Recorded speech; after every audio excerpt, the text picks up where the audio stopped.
जय हिंद प्यारे साथियों। मैं आर के स्वामी आप सभी का स्वामी क्लासेस फाजिलिका में स्वागत करता हूं।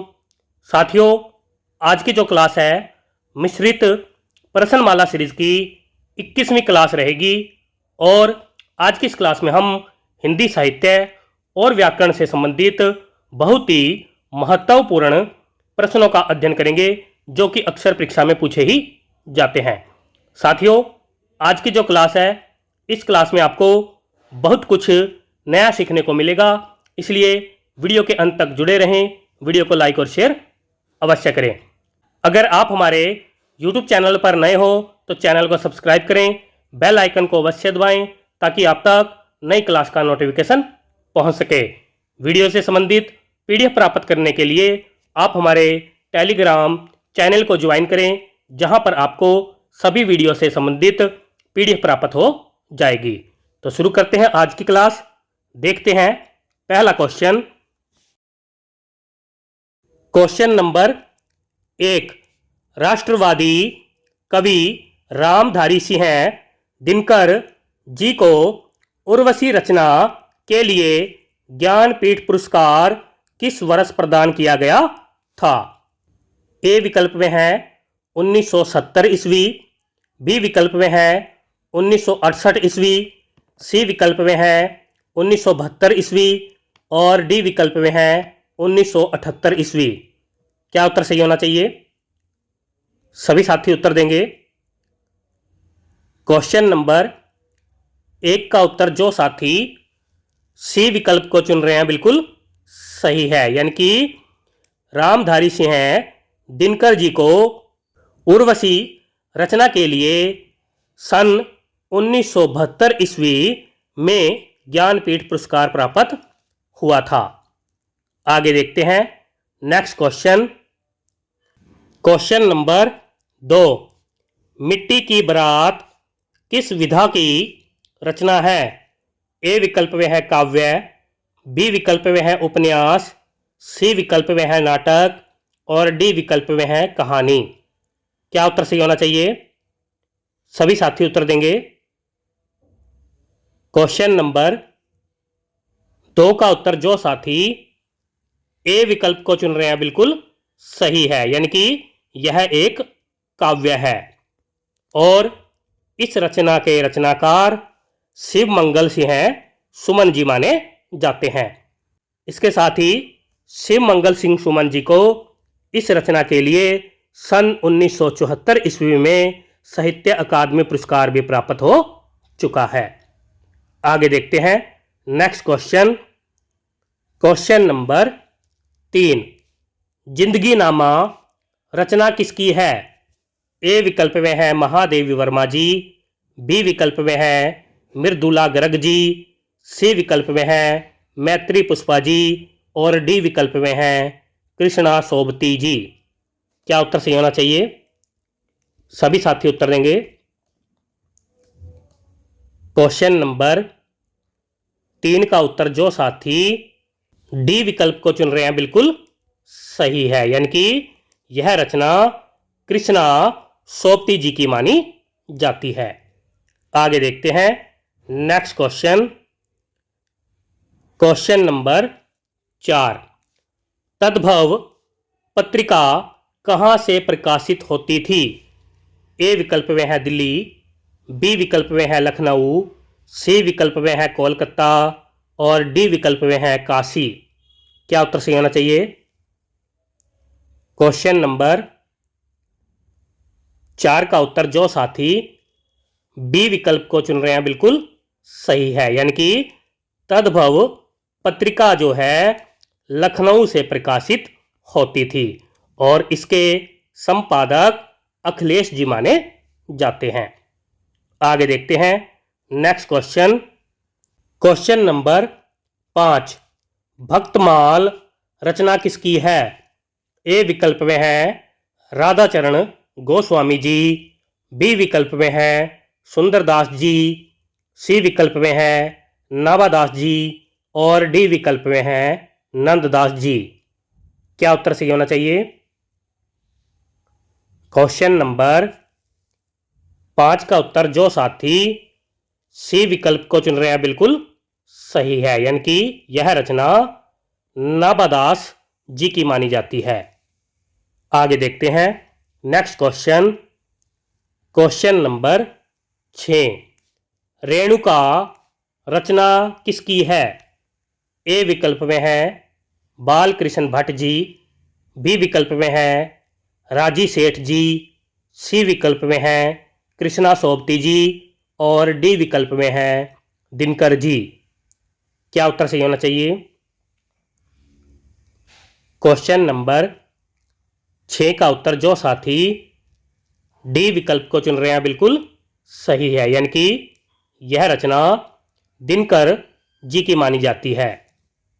आगे देखते हैं next question, question number 7। Saraswati पत्रिका का प्रकाशन प्रारंभ किस वर्ष हुआ था?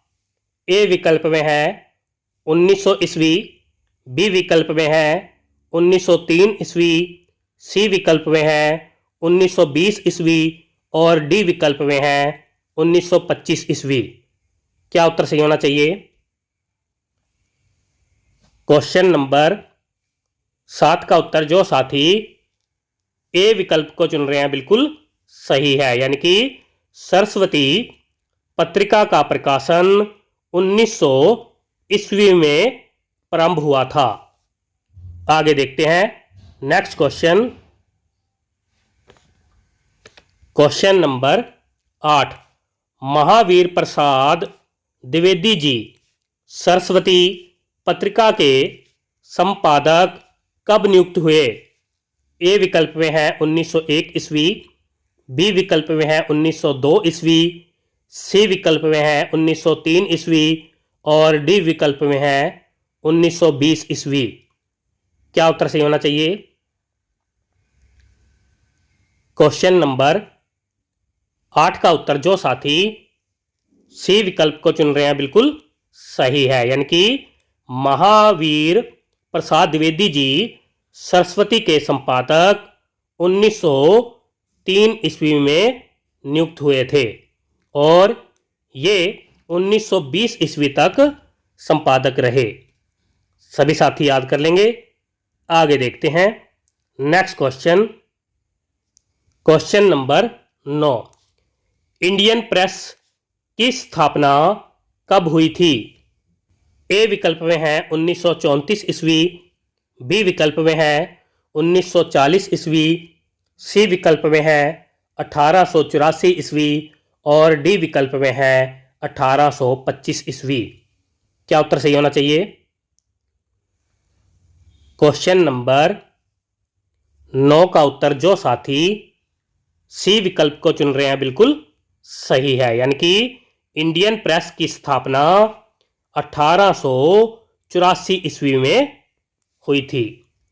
आगे देखते हैं नेक्स्ट क्वेश्चन, क्वेश्चन नंबर 10। वह तोड़ती पत्थर देखा मैंने उसे इलाहाबाद के पथ पर, यह पंक्तियां किस कवि की है? ए विकल्प में है कामता प्रसाद गुरुजी, बी विकल्प में है निराला जी, सी विकल्प में है किशोरी दास वाजपेयी जी और डी विकल्प में है दिनकर जी। क्या उत्तर सही होना चाहिए?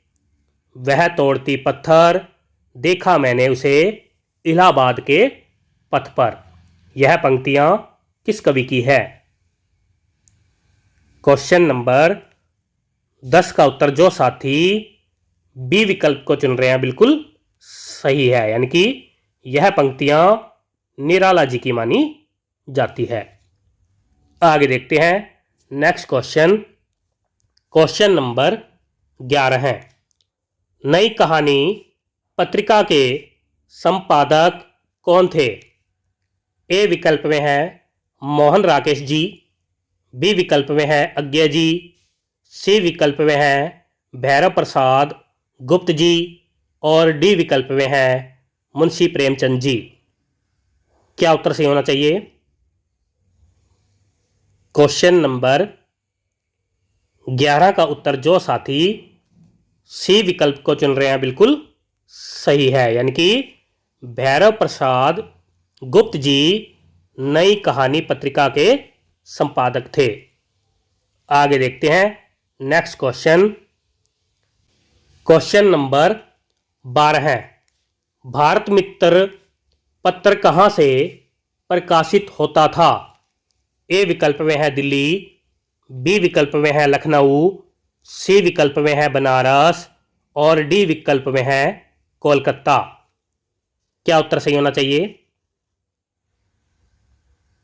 क्वेश्चन नंबर 12 का उत्तर जो साथी डी विकल्प को चुन रहे हैं बिल्कुल सही है, यानी कि यह पत्र कोलकाता से प्रकाशित होता था। आगे देखते हैं नेक्स्ट क्वेश्चन। क्वेश्चन नंबर 13 है, नई कविता पत्रिका के संपादक कौन थे? ए विकल्प में है जगदीश गुप्त जी, बी विकल्प में है काशीनाथ सिंह जी, सी विकल्प में है रांगे राघव जी और डी विकल्प में है दूधनाथ सिंह जी। क्या उत्तर सही होना चाहिए? क्वेश्चन नंबर 13 का उत्तर जो साथी ए विकल्प को चुन रहे हैं बिल्कुल सही है, यानी कि जगदीश गुप्त जी नई कविता पत्रिका के संपादक थे। आगे देखते हैं नेक्स्ट क्वेश्चन। क्वेश्चन नंबर 14 है, ब्राह्मण पत्रिका के संपादक कौन थे?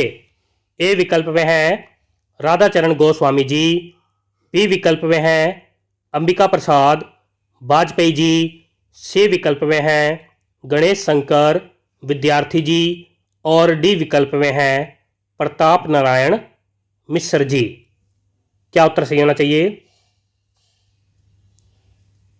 क्वेश्चन नंबर 14 का उत्तर जो साथी डी विकल्प को चुन रहे हैं बिल्कुल सही है, यानी कि ब्राह्मण पत्रिका के संपादक प्रताप नारायण मिश्र जी माने जाते हैं और इस पत्रिका का प्रकाशन 1883 ईस्वी में हुआ था और यह पत्रिका कानपुर से प्रकाशित होती थी। आगे देखते हैं नेक्स्ट क्वेश्चन। क्वेश्चन नंबर 15 है, आलोचना नामक समीक्षा पत्रिका के संपादक कौन थे? ए विकल्प में है डॉक्टर नगेंद्र जी, बी विकल्प में है राम कुमार वर्मा जी, सी विकल्प में है नामवर सिंह जी और डी विकल्प में है रघुवीर सहाय जी। क्या उत्तर सही होना चाहिए? आलोचना नामक समीक्षा पत्रिका के संपादक कौन थे? क्वेश्चन नंबर 15 का उत्तर जो साथी सी विकल्प को चुन रहे हैं बिल्कुल सही है, यानी कि नामवर सिंह जी आलोचना नामक समीक्षा पत्रिका के संपादक थे। आगे देखते हैं नेक्स्ट क्वेश्चन। क्वेश्चन नंबर 16 है, भारतेंदु हरीशचंद्र जी ने किस पत्रिका का संपादन किया था? ए विकल्प में है कवि वचन सुधा, बी विकल्प में है सरस्वती, सी विकल्प में है हंस और डी विकल्प में है मतवाला। क्या उत्तर सही होना चाहिए? क्वेश्चन नंबर 16 का उत्तर जो साथी ए विकल्प को चुन रहे हैं बिल्कुल सही है, यानी कि भारतेंदु हरीशचंद्र जी ने कवि वचन सुधा पत्रिका का संपादन किया था। आगे देखते हैं नेक्स्ट क्वेश्चन। क्वेश्चन नंबर 17 है, समाचार सुधावर्षण किस प्रकार का पत्र था? ए विकल्प में है मासिक, बी विकल्प में है साप्ताहिक, सी विकल्प में है दैनिक और डी विकल्प में है पाक्षिक। क्या उत्तर सही होना चाहिए? क्वेश्चन नंबर 17 का उत्तर जो साथी सी विकल्प को चुन रहे हैं बिल्कुल सही है, यानी कि समाचार सुधा वर्षन पत्र एक दैनिक पत्र था। आगे देखते हैं नेक्स्ट क्वेश्चन। क्वेश्चन नंबर 18 है, जयशंकर प्रसाद जी द्वारा संपादित पत्रिका का नाम क्या था? ए विकल्प में है मतवाला, बी विकल्प में है सरस्वती, सी विकल्प में है दीनमान और डी विकल्प में है इंदु। क्या उत्तर सही होना चाहिए? क्वेश्चन नंबर 18 का उत्तर जो साथी डी विकल्प को चुन रहे हैं बिल्कुल सही है, यानी कि जयशंकर प्रसाद जी द्वारा संपादित पत्रिका का नाम इंदु था। आगे देखते हैं नेक्स्ट क्वेश्चन। क्वेश्चन नंबर 19, केंद्रीय हिंदी प्रशिक्षण संस्थान किस विभाग के तहत कार्यरत है?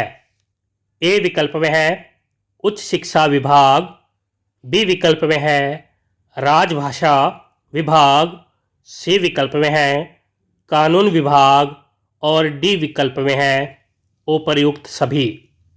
क्या उत्तर सही होना चाहिए? क्वेश्चन नंबर 19 का उत्तर जो साथी बी विकल्प को चुन रहे हैं बिल्कुल सही है, यानी कि केंद्रीय हिंदी प्रशिक्षण संस्थान राजभाषा विभाग के तहत कार्यरत है। आगे देखते हैं next question. Question number 20, Sindhi भाषा का विकास अपभ्रंश की किस शाखा से हुआ है? ए विकल्प में है सौर सैनी, बी विकल्प में है ब्राचड़, सी विकल्प में है पेशाची और डी विकल्प में है अर्धमागधी। क्या उत्तर सही होना चाहिए? क्वेश्चन नंबर 20 का उत्तर जो साथी बी विकल्प को चुन रहे हैं बिल्कुल सही है, यानी कि सिंधी भाषा का ब्राचड़ अपभ्रंश से विकास हुआ है। आगे देखते हैं next question. Question number 21, Hadoti बोली कहाँ बोली जाती है? ए विकल्प में है दिल्ली, बी विकल्प में है बिहार, सी विकल्प में है उत्तर प्रदेश और डी विकल्प में है राजस्थान। क्या उत्तर सही होना चाहिए? क्वेश्चन नंबर 21 का उत्तर जो साथी डी विकल्प को चुन रहे हैं बिल्कुल सही है, यानी कि हाड़ौती बोली राजस्थान में बोली जाती है। आगे देखते हैं नेक्स्ट क्वेश्चन। क्वेश्चन नंबर 22, आगत स्वर कौन सा है? नीचे 4 विकल्प दिए गए हैं, सही विकल्प का चयन करेंगे। सभी साथी उत्तर देंगे। क्या उत्तर सही होना चाहिए? आगत स्वर की पहचान करनी है। क्वेश्चन नंबर 22 का उत्तर जो साथी बी विकल्प को चुन रहे हैं बिल्कुल सही है, यानी कि यह एक आगत स्वर है। आगे देखते हैं next question. Question number 23, Hindi शब्दकोश में स्र वर्ण का क्रम किस वर्ण के बाद आता है?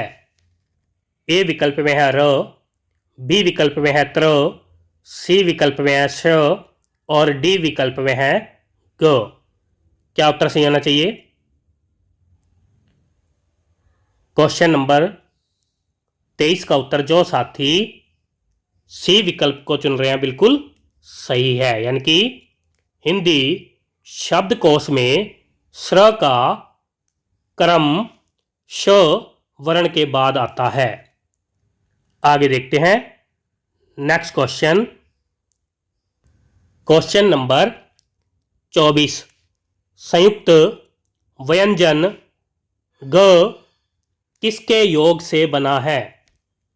नीचे 4 विकल्प दिए गए हैं, सही विकल्प का चयन करेंगे। सभी साथी उत्तर देंगे। क्वेश्चन नंबर 24 का उत्तर जो साथी बी विकल्प को चुन रहे हैं बिल्कुल सही है। आगे देखते हैं next question. Question number 25। Anshuk, आच्छादन, जामा और पट किसके पर्यायवाची शब्द हैं? ए विकल्प में है माली, बी विकल्प में है वस्त्र, सी विकल्प में है साबुन और डी विकल्प में है तोता। क्या उत्तर सही होना चाहिए? क्वेश्चन नंबर 25 का उत्तर जो साथी बी विकल्प को चुन रहे हैं बिल्कुल सही है, यानी कि यह सभी शब्द वस्त्र के पर्यायवाची माने जाते हैं। आगे देखते हैं नेक्स्ट क्वेश्चन। Question number 26। जात, वेदस, वायु सखा और वही किसके पर्यायवाची शब्द हैं? ए विकल्प में है वायु, बी विकल्प में है पानी, सी विकल्प में है आग और डी विकल्प में है धरती। क्या उत्तर सही होना चाहिए? क्वेश्चन नंबर 26 का उत्तर जो साथी सी विकल्प को चुन रहे हैं बिल्कुल सही है, यानी कि यह सभी शब्द आग के पर्यायवाची माने जाते हैं।